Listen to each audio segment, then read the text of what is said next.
Opa! Oh, what do we have? What does it look like? Diamond! Okay guys, let me tell you a little bit about the lagoon. So, this piece of ice,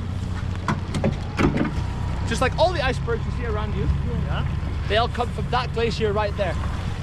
That is Vatnajökull, which means Lake Glacier in Icelandic, and it is the largest glacier in Iceland.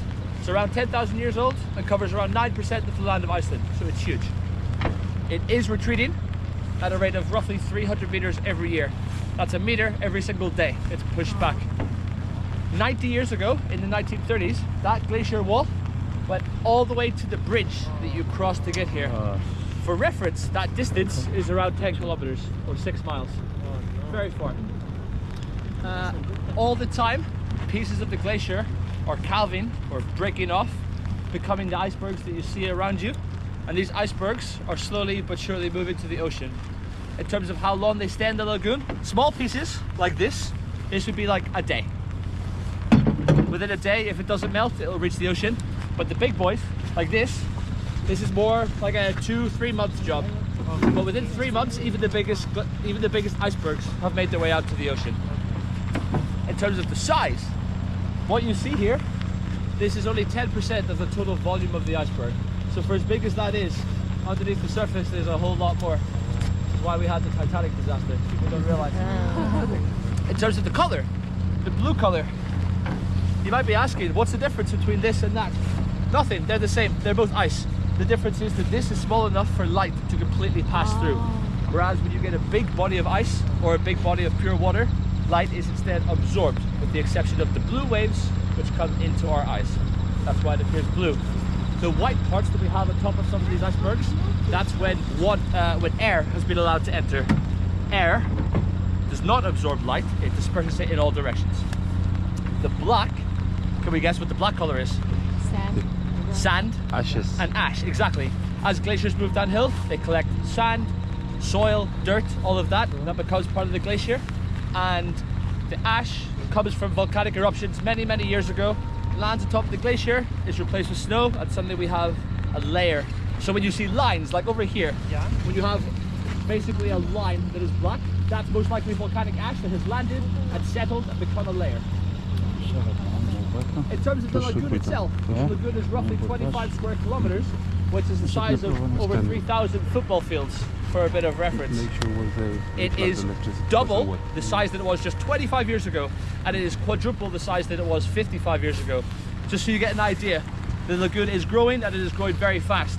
Our speedboat tours that we do, they have to go further and further every year because of how quickly the glacier is melting. The estimate is that within 100 years it will be completely gone. In terms of the water, I told you earlier that the water is cold. It's between 2 and 5 degrees. It is too cold to swim. I do not recommend it. And the content is roughly 50-50 fresh water from the glacier and salt water from the ocean, which comes in twice a day during high tide.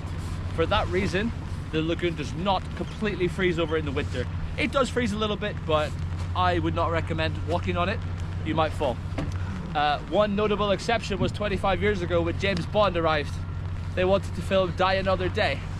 And what they did, what the production team did, they put a dam between the lagoon and the ocean with sandbags, which effectively created a completely freshwater lake, which froze in just 2 weeks. 2 weeks was all it needed. Also, Pierce Brosnan could drive an Aston Martin on the ice and blow up icebergs. Crazy. But now we don't do that. Now it is a national park, it is protected, you cannot even fish here. For that reason, we have an abundance of salmon, trout, Arctic char, many types of fish here. And for that reason, we do have seals that visit us every day. We've only seen a few, but if we're lucky, we'll see some more on the way back. I think that's a duck. We do also have ducks here. We have eider ducks here, which are the second biggest duck species. But we'll see if we can see some more seals on the way back. Does anyone have any questions? Anything they want to know? No? All good. So this is around 1,000 years old, so I will pass it round. It conveniently has a... So usually you have to hold it with both hands, but now you can hold it with just one hand if you wish. Some people like to lick it. If you lick it, it will probably be the oldest thing you've ever licked. So why not? You're on holiday. I am tempted. Yes, sir. To try? Oh.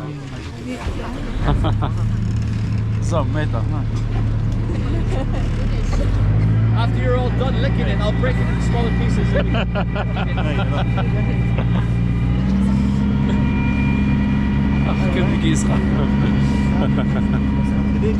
Ach,